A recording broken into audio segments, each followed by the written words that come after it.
The China-Pakistan Economic Corridor, or as it's more commonly known as CPEC, is a multi-million-dollar investment program of China into Pakistan.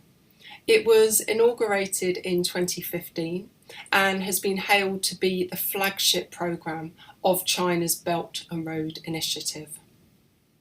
It was designed initially to integrate the economies of Pakistan and China,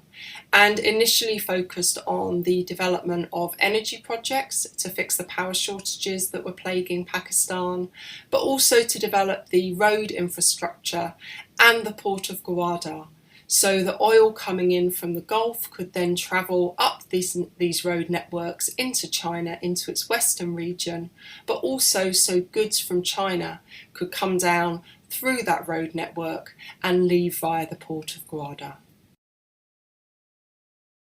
The relationship between Pakistan and China has evolved considerably over the past 10 years, and it has moved from one that was primarily organized around military to military ties to a relationship that now also includes the economic dimension. The China-Pakistan Economic Corridor, CPEC, is very much one of the key drivers behind this process of evolution.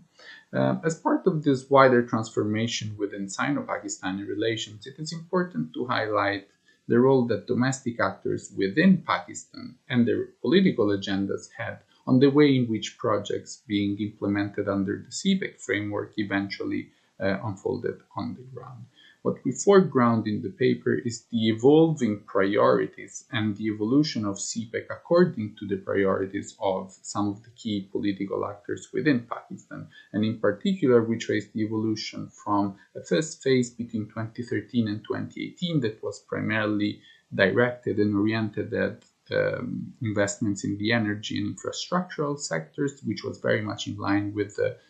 Pakistan Muslim League Nawaz's agenda at the time, towards a much greater focus on socioeconomic development and industrialization through special economic zones, which is in line with the Pakistan Tehreek-e-Insaf, the current government's agenda. Since the launch of the China-Pakistan Economic Corridor in 2015, there has been a substantial increase in interaction between Chinese stakeholders and in Pakistani stakeholders, both in traditional as well as non-traditional areas, including education, media, and industry. While there is a definite push factor which is there coming from Beijing, there are also pull factors at work within Pakistan as well from local stakeholders.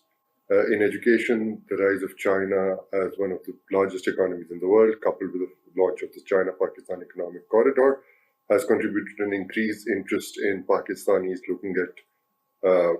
China as a source of higher education or as a location for higher education as well. Similarly, in media, local factors have contributed to an increasingly closer interaction between not only the public sector media, but also between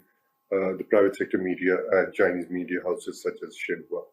Similar is the case in industry as well, where a lack of access to capital from other sources has contributed to an increasing tilt towards China and toward working with Chinese sources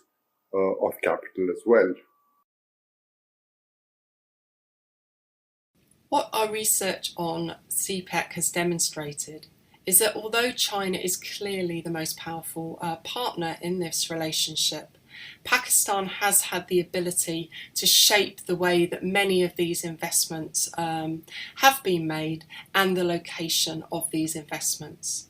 So the obvious one is the focus on energy and the creation of coal-fired power stations in the first stages of the projects, but more recently in the location of the special economic zones, particularly the party political choice of Rashakai Special Economic Zone in Khyber Pakhtunkhwa.